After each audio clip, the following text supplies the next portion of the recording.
Hello and welcome back to the channel again. I had promised you another vlog, another intrepid exploration into photography. Yeah, not going to get that ready. You saw my wanderings around the woodland in the last one with Alan Bob. That's what you get with me, you know, dynamic exploration of photography and wandering around woods. No, this time I promised I would do one about this lens, which is the Panasonic Leica 100-400 Mk1 for Micro4 thirds. An excellent, lightweight, long-range telephoto lens. This is my second copy. Really love it. The Mark II has come out, and the predominant change with the Mark II is that it now has the ability to take teleconverters, which is an excellent boost. Obviously, if you've used the Olympus 100-400, you found that used teleconverters. I had that lens. I didn't get on with it as well as I get on with the Panasonic Leica. I also have the Panasonic 200 f2.8 prime, which comes with a teleconverter. So can you use them together? Well, the answer is, if you don't mind warranty breaking, so if you're really into warranties and so forth and you don't want to go any further on this vlog, just turn off, it's fine. But if you're a bit more freestyle jazz like me, then actually the way forward does allow you to use a teleconverter.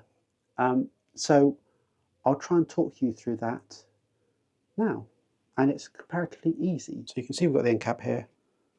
If we take that off, you can see there are two screws, and they hold on this, what's effectively an environmental plate. So if you take this off, there is the potential that you will be letting dust into the optics. So that's why I say this is up to you. So all we need to do is unscrew this and unscrew this. There goes one screw.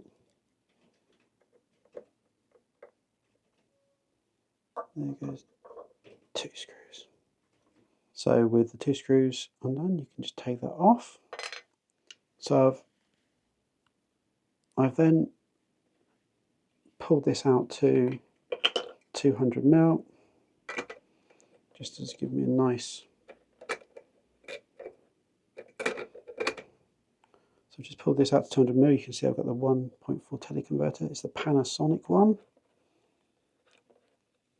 And there it goes, clicking in place.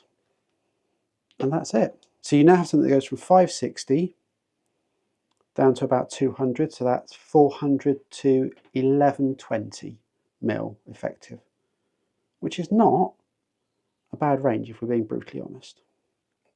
OM1, there we go. And we are good to rock. And if we turn it on,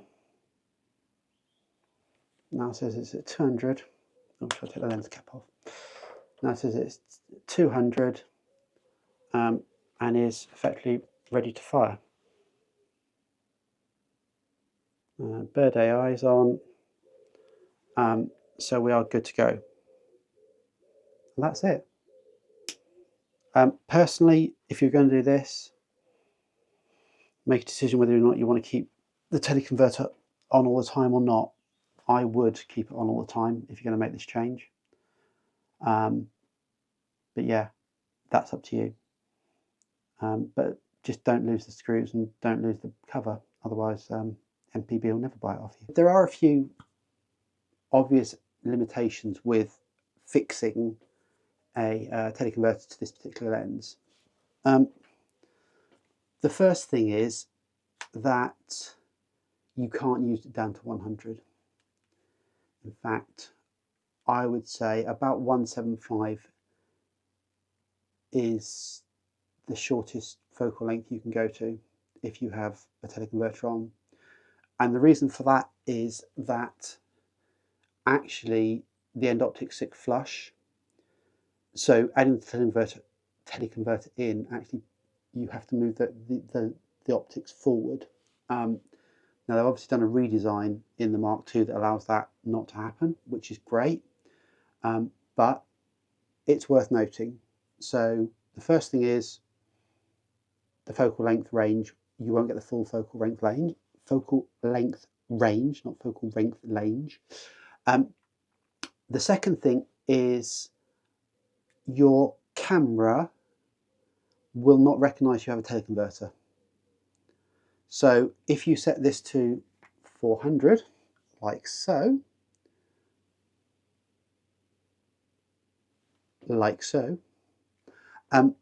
it will say 400. It won't say 560. It won't say 800, because it's not a combination it's been designed to accept.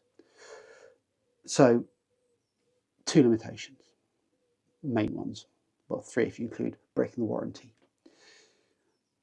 There are some positives, however. I'll put this down. Here is the Panasonic 1.4 teleconverter. Here is the Olympus 1.4 teleconverter.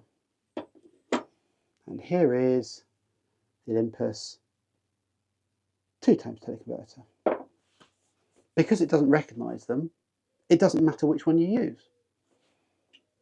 If you have an Olympus one, bung that on. Sorry.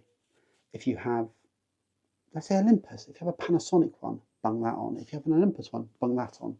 It doesn't make a hell of a lot of difference. And I'll try and show you that, hopefully, in the shots. But yeah, so it's kind of brand agnostic when it comes to the teleconverters, which I think is a positive. It's just basically what you've got lying around. The one thing I will say, and I think the footage and the shots back me up, is because it's not designed for it, I think a 2x teleconverter with this particular combination is just not practical. The range of movement needed to secure focus accurately, even using bird AI, is just not in its gift.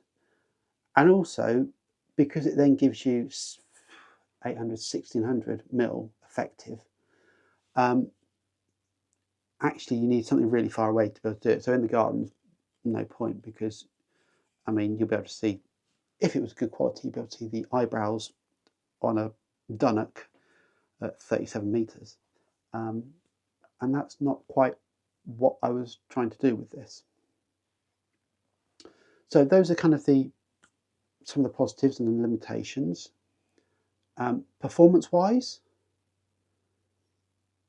I don't think the performance with a 1.4 teleconverter of bird AI is noticeably worse than without 1.4 teleconverter. It would have been really useful. I went up and shot some shorted owls in Gloucestershire, and having that 1.4 teleconverter on would have been really useful, and the performance wasn't that limiting. So I would suggest that actually you can use the 1.4 teleconverter, and provided you're prepared to accept that minimum focal length that you can go to, it's a viable option. The 2x, I just don't think it's not designed. It's already been knocking the ability of the IS to work as it is. So I just think it's pushing too far, and it's probably not a really practical engineering solution. So let's have a look at some footage, and then I'll show you some pictures.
I hope you enjoyed this. It's not your typical photography gear vlog, and it's not for everybody. I accept that. But if you want to, then it's up to you. You can choose to have a go. I'm not going to make you. Don't worry about it if you don't. So thanks for watching, and I'll catch up with you next time. Cheers for now.